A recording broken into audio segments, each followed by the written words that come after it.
નમસ્તે વિદ્યાર્થી મિત્રો, હવે આપણે જોઈશું ઉદાહરણ નંબર 1.4 ચેપ્ટર 1. ઉદાહરણ નંબર 1.4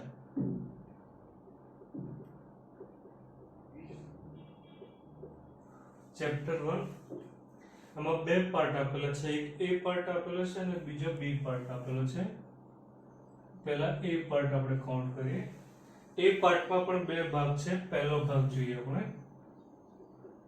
એમાં કીધું છે કે એક ઇલેક્ટ્રોન છે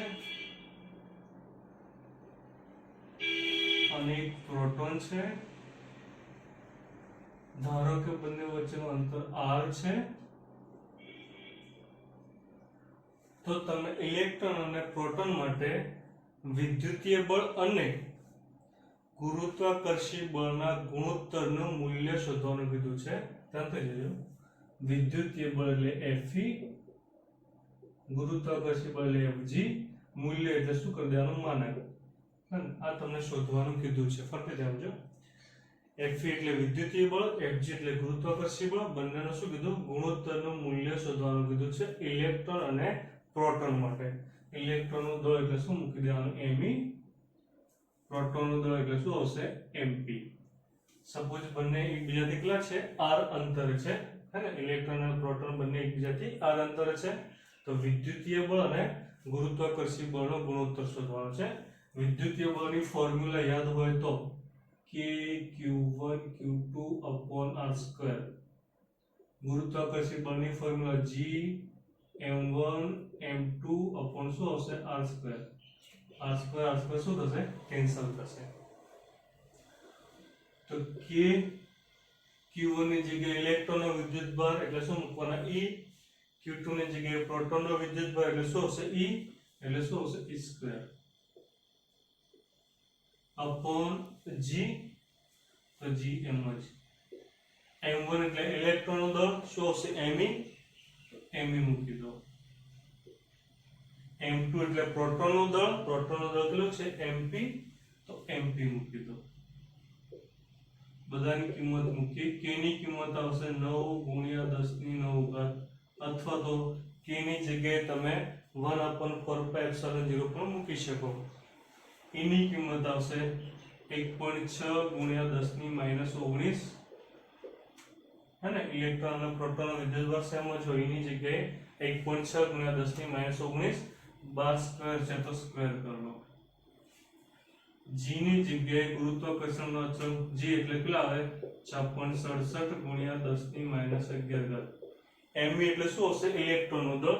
ઇલેક્ટ્રોનનું દળ તમને ખબર હોય તો 9.1 × 10⁻31.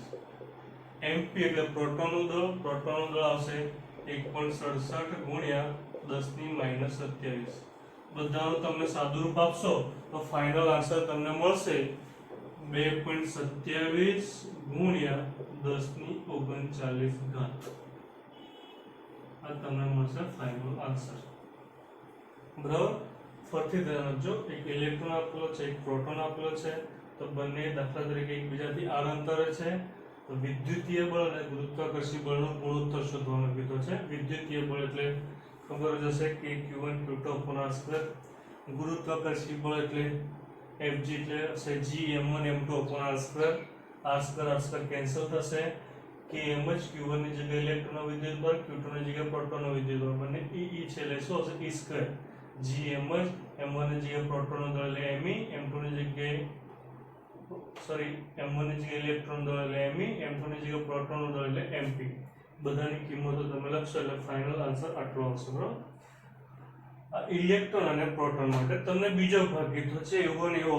બીજા ભાગમાં કીધું છે કે બંને પ્રોટોન હોય અને બંને એકબીજાથી r અંતરે હોય તો વિદ્યુતીય બળ અને ગુરુત્વીય બળનો ગુણોત્તર કેટલો આવશે? ફરીથી જોજો. બીજો પાર્ટ.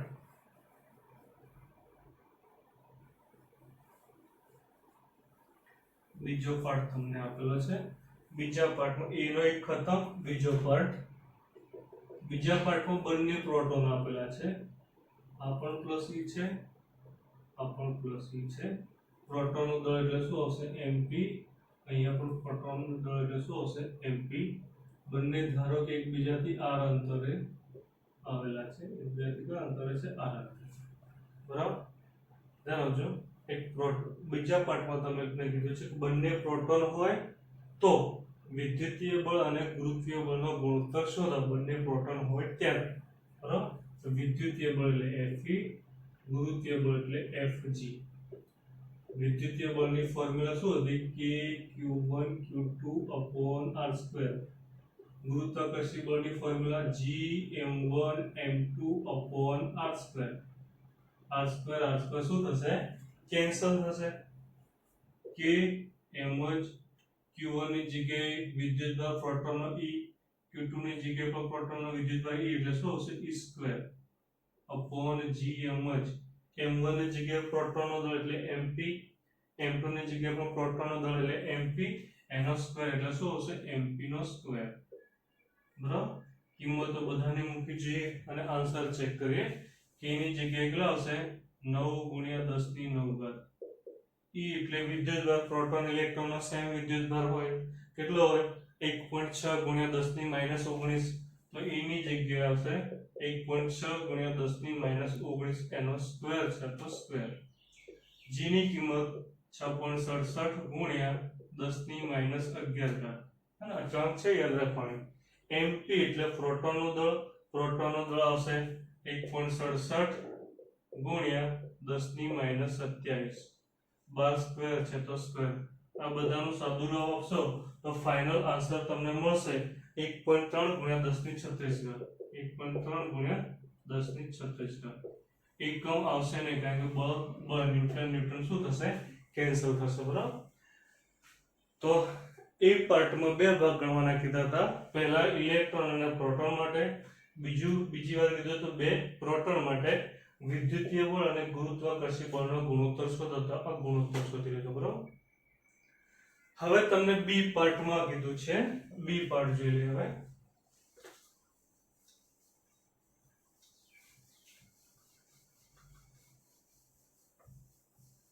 બી પાર્ટ બરાબર ધ્યાન આપજો. હવે 1.4 નો એ પાર્ટ ખતમ. હવે હશે બી પાર્ટ. બી પાર્ટમાં કીધું છે કે સપોઝ એક ઇલેક્ટ્રોન છે, એક પ્રોટોન છે, બંને વચ્ચેનું અંતર આપેલું છે r બરાબર 1 એંગસ્ટ્રોમ.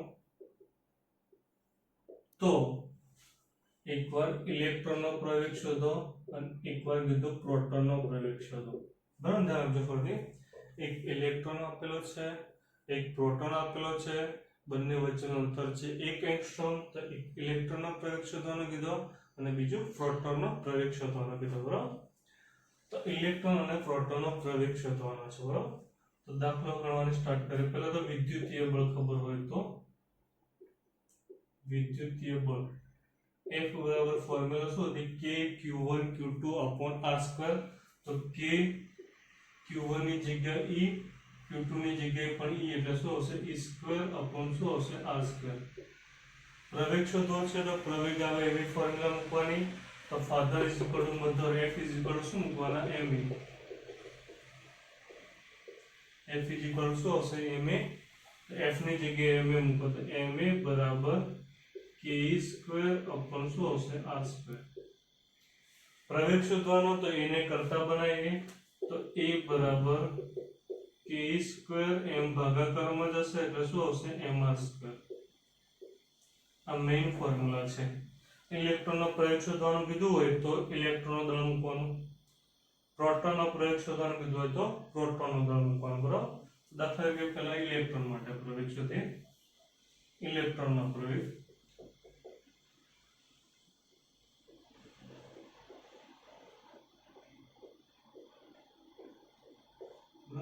ઇલેક્ટ્રોનનો પ્રવેગ. તો ઇલેક્ટ્રોનનો પ્રવેગ એટલે શું મૂકવાનો? પ્રવેગ ઇલેક્ટ્રોન એટલે a k² mr².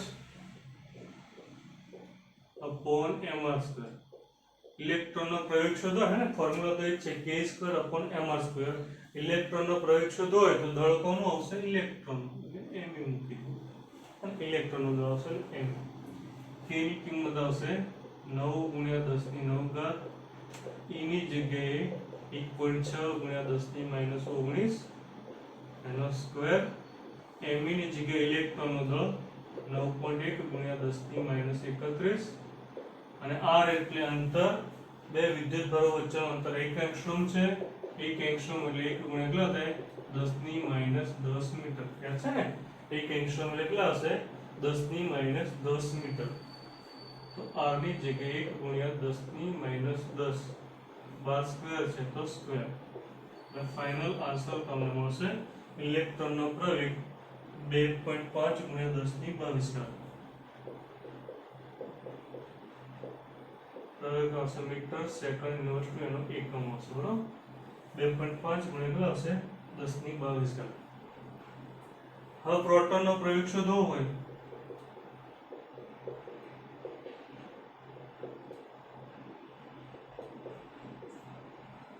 A બરાબર k square upon mr square formula મૂકી દેવાની A બરાબર k સ્ક્વેર અપોન શું હશે mr સ્ક્વેર પ્રોટોનનો પ્રવેગ એટલે AP પ્રોટોનનો પ્રવેગ શોધો દળ કોનું મૂકવાનું પ્રોટોનનું અને પ્રોટોનનો પ્રવેગ શોધો તો પ્રોટોનનું દળ આવશે કિંમતો મૂકી દો k ની કિંમત આવશે 9 ગુણ્યા 10 ની 9 ઘાત p ની કિંમત આવશે 1.6 ગુણ્યા 10 ની માઈનસ 19 બાર સ્ક્વેર છે તો સ્ક્વેર mp એટલે 1.67 ગુણ્યા 10 ની માઈનસ 27 r એટલે બે વિદ્યુતભારો વચ્ચેનું અંતર 1 એંગસ્ટ્રોમ છે 1 એંગસ્ટ્રોમ એટલે 1 ગુણ્યા 10 ની માઈનસ 10 એનો square AP is equal to ઇલેક્ટ્રોનનો પ્રોટોનનો પ્રવેગની કિંમત આવશે 1.4